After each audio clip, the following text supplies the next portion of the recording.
Hey, it's Clay, and this will be a video chart on ticker symbol ASRT. We will take a look at the 30-minute time frame.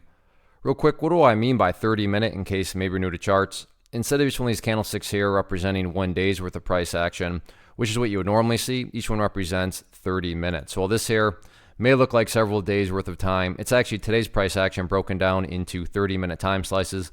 I like to do this time frame, and does a good job of telling the quote-unquote story of the price, and then makes mapping out levels of support and resistance a bit easier to see.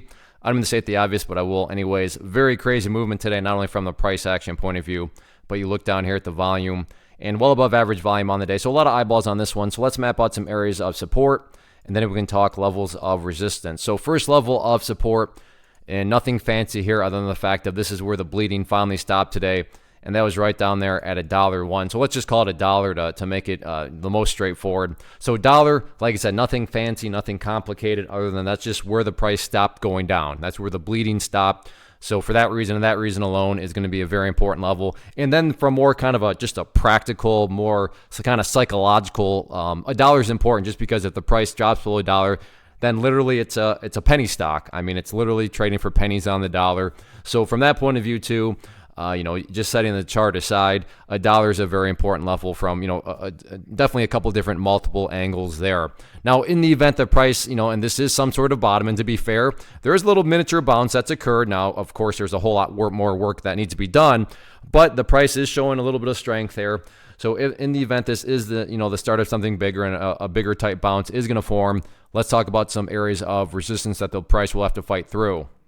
Initial area of resistance that'll need to be broken right up there at $1.06. If $1.06 can be broken, then you'll want to turn your attention right up there to, let's see, what is that, $1.09. And then from more so the overarching point of view, keep an eye on that purple line up there. I get it, that line's way up there and the price is currently way down there, but that is the famous 50-period simple moving average, keyword being moving. So as the week plays out, that line will move itself downwards and get more and more relevant. So yeah, right now $1.20. But as the week goes on, that line will, and therefore that value will move and change in the downwards direction. But in the near term, keep an eye on those levels of resistance right there. So not a great way to start off the week at all. However, price movements like this, can produce some very interesting snapback type bounces. So we'll see if the bulls have something in store or not. Still 4 days left this week. One of the biggest questions I get is, hey Clay, how do you find the stocks that you trade? So what I've done is put together a free resource guide where I talk about the tools that I use to locate stocks that I find interesting and think may have potential. So if that sounds like something that could add value to you as a trader, then click on the image that is up on the screen right now and I will email you the guide. The guide itself is very short and to the point, and best part, it's completely free.